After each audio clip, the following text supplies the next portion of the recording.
Eso está escrito y lo hemos dicho, lo pueden buscar por ahí. Y hay incluso en este momento de fuentes confiables información de que se puede haber estado usando proyectiles con uranio empobrecido, el drama de Irak, en la zona de Gaza.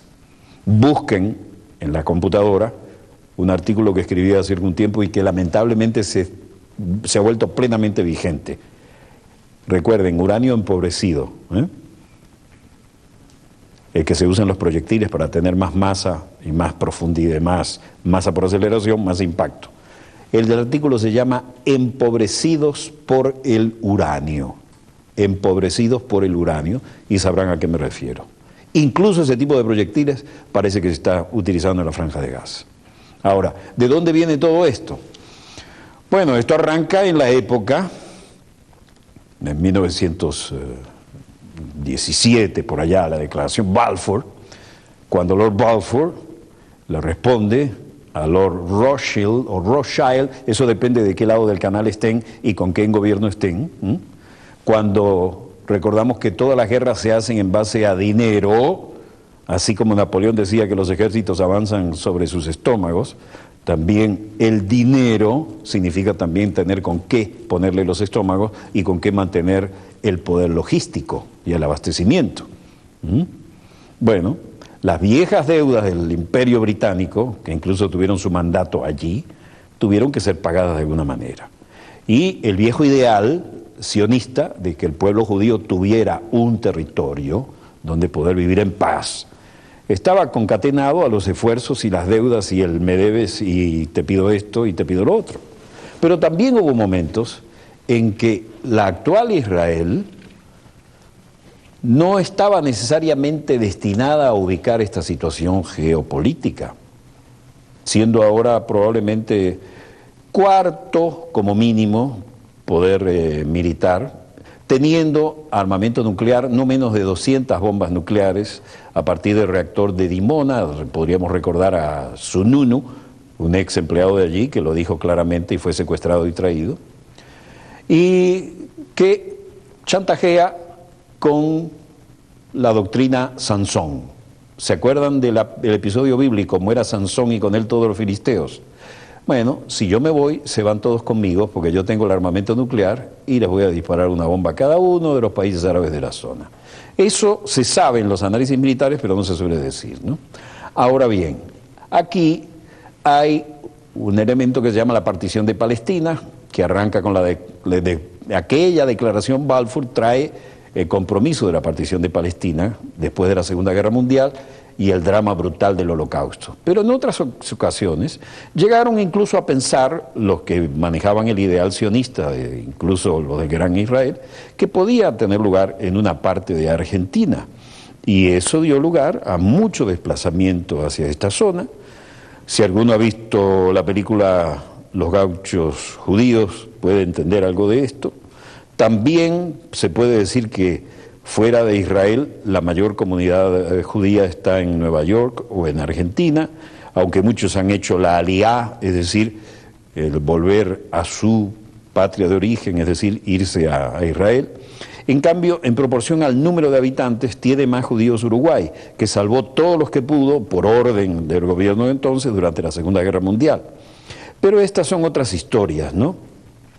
El hecho es que aquellos polvitos de la declaración Balfour, donde siempre el Imperio Británico ha estado, deja algo que huele mal y no precisamente en Dinamarca, trajeron estos barros.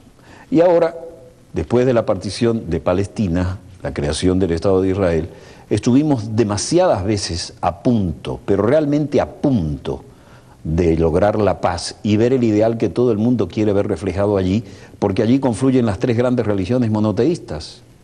Es decir, la paz, la convivencia entre palestinos e israelíes. Y tantas veces estuvimos a punto y tantas veces fue saboteado eso, que uno se pregunta, ¿qué hay detrás de todo esto? Es difícil de aceptar, es difícil de creer. Es más, vamos a mostrarles qué ha pasado en este lapso en que el mundo estaba tratando de festejar su fin de año, en que los hermanos del Antiguo Testamento encendían las velas de Hanukkah, en que la gente decía, Ojalá tengamos un año mejor que el anterior. Paz, compasión, convivencia.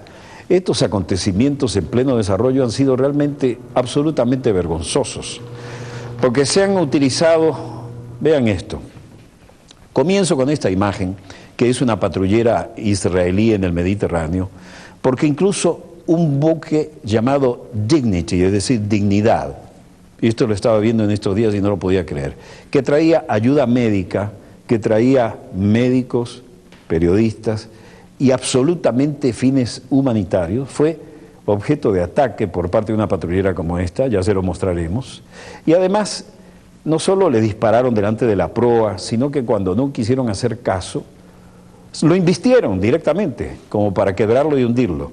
Primero empezaron los reconocimientos, las cobras de la Fuerza Aérea Israelí, súper equipadas con la electrónica, como para atacar los túneles. Claro, llevan 18 meses sometidos en un área de 40 kilómetros por 15, más de 1,5 millones, 1.800.000, otros dicen que un poco más, sin abastecimientos médicos, sin combustible, sin medicamentos, sin nada. Entonces fabricaron túneles para traer desde países vecinos lo que podían.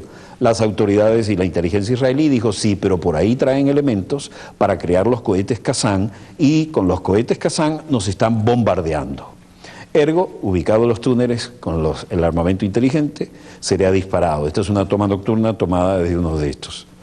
Estos viejos Cobra, que han resultado excelentes y muy actualizados, también tienen dispositivos para estudiar la acción después de cada ejercicio y ver hasta dónde se maneja esto. Ahora bien, dejémosle paso al Cobra. Se han hecho primero lo que llaman ataques quirúrgicos y selectivos, como esto, donde había una residencia, donde estaba uno de los líderes duros de Hamas, con sus 4 esposas y sus 10 hijos, y donde dijo, no me voy a ir de acá. Bueno, se quedó y para los partidarios de su causa se transformó en mártir. Esto, que era el ataque selectivo, ahora ya no es ni selectivo, es total. Después de los ataques aéreos acabaron con todavía podían funcionar los camiones de bomberos, las ambulancias, acabaron atacando mezquitas porque dijeron que ahí escondían armamento, atacando escuelas, atacando ambulancias, y esto está suficientemente documentado. Esta era la etapa suave, digamos, todavía se podía manejar esto. El mundo está horrorizado con esto. Las Naciones Unidas estaban haciendo la digestión de su fiesta de fin de año y el intento de lograr una resolución conjunta fue bloqueado por el actual gobierno de Bush, quien ya se retira, porque tiene derecho a veto, desde luego, ¿no? Y porque hace presiones de diferente tipo.